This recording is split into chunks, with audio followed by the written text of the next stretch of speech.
এরপর তাসনিম সিরাত আপনি লিখেছেন, ৫ ওয়াক্ত নামাজ ঠিক মতো পড়তে পারি না, নামাজের উদাসীনতা দূর করতে এবং মনোযোগ ফিরিয়ে আনতে কী করব?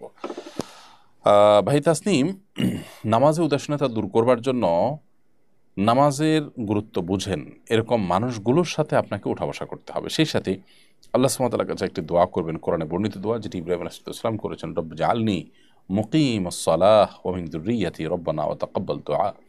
আবারও বলছি, রব্বি জাআলনি মুকিমাস সালাহ ওয়া মিন যুররিয়্যাতি। আল্লাহ, হে আমার রব, আপনি আমাকে সালাত কায়েম করুন, কারিব করুন, এবং আমার সন্তান সন্ততির মধ্যেও সালাত কায়েমকারী আপনি বানান। রব্বানা ওয়া তাকাব্বাল দুআ, এবং হে আমার রব, আপনি আমার দোয়া কবুল করুন। তো এইভাবে আল্লাহ সুবহানাহু ওয়া তাআলার কাছে বেশি বেশি করে আপনি সালাত কায়েমকারী যেন হতে পারেন তার জন্য দোয়া করবেন। সালাতকারীদের সাথে আপনি উঠা বসা করবেন।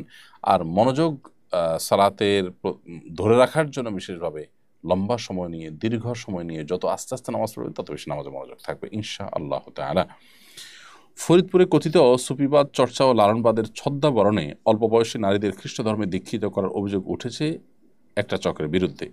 বিষয়টা বিভিন্ন ইলেকট্রনিক মিডিয়াতে এসেছে। এবারে স্থানীয় জাতীয় পর্যায়ে আমাদের করণীয় কী?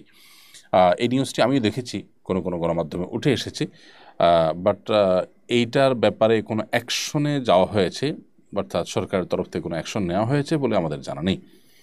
অতএব আমরা আশা করব যে এই বিষয়টিকে তদন্ত করে যথোপযুক্ত ব্যবস্থা যেন গ্রহণ করা না হয়। আমাদের দেশে নানা রকমের ফান্দে ফেলে, মানুষকে বিভ্রান্তের মধ্যে ফেলে বিভিন্ন ধর্মে দীক্ষিত করা হচ্ছে দীর্ঘদিন থেকে। খ্রিস্টান ধর্মে মানুষকে দীক্ষিত করার কথা আমরা জানি, আহমদিয়া অর্থাৎ কাদিয়ানি ধর্মে মানুষকে দীক্ষিত করার কথা আমরা জানি। এগুলোকে মানুষ মুসলমানদের ধর্ম মনে করে অনেকটা বিভ্রান্ত হয়ে তাদের দলে ভিড়ে যায়। তো এই বিষয়গুলো আসলে খুব সিরিয়াসলি দেখা উচিত, এবং এগুলোর ব্যাপারে কেন জানি যারা যখন ক্ষমতা আসেন তারা একটু উদাসীন থাকার চেষ্টা করেন বা ভয় পান হয়তোবা, যে এটাকে তারা মনে করেন স্পর্শকাতর ইস্যু। দেখুন, প্রত্যেক ধর্মের মানুষ যার যার ধর্মের কাজকাম করবে, প্রচার করবে, ঠিক আছে, বাট আপনি মুসলমান সেজে বা অন্য মুসলমানরা বিভ্রান্ত হতে পারে সেরকম কিছু করা কি আপনার জন্য আদৌ নৈতিকভাবে সঠিক হয়? আমি একটি ব্র্যান্ড আমার আছে, সেই ব্র্যান্ড এটার কাছাকাছি আরেকটা নাম বা কাছাকাছি ডিজাইনের, কাছাকাছি লোগোর আরেকটা নাম, আরেকটা ব্র্যান্ড যদি কেউ দাঁড় করায়, আমি নিশ্চয়ই সেটাকে নৈতিক বলতে পারি না, আপনি নিশ্চয়ই সেটাকে নৈতিক বলবেন না, সেটা না জায়েজ হতে পারে না। সংশ্লিষ্ট অথরিটি কখনো সেটাকে অনুমোদন দিবে না যে দুইটাই প্যারালালে যদি চলে তাহলে মানুষ তো বিভ্রান্ত হয়ে যাবে।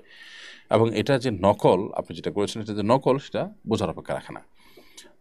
অতএব যারা ইসলামের নাম দিয়ে বা ইসলামের সাথে রিলেট করে মানুষকে বিভ্রান্ত করছে, এই যে সুফিবাদের নাম দিয়ে, আপনি লালনবাদের নাম দিয়ে আপনি মানুষকে খ্রিস্টান ধর্মের ভিতরে দীক্ষিত করার চেষ্টা লিপ্ত আছেন, এটি সুস্পষ্ট প্রতারণা, এবং এটি থামানোর জন্য প্রশাসনের সর্বোচ্চ হস্তক্ষেপ করা প্রয়োজন। তা নাহলে সাধারণ যে সমস্ত দিনদার মুসলমানরা আছেন তারা ক্ষুব্ধ হয়ে যাবেন, এবং পরিস্থিতি যদি অনভিপ্রেত কোনো পর্যায়ে চলে যায় সেটা আমাদের কারোর কাম্য হতে পারে না। এই জন্য আগে থেকে এটাকে উদ্যোগ নিয়ে থামানো দরকার এবং এটার ব্যাপারে ব্যবস্থা গ্রহণ করা দরকার তদন্ত সাপেক্ষে।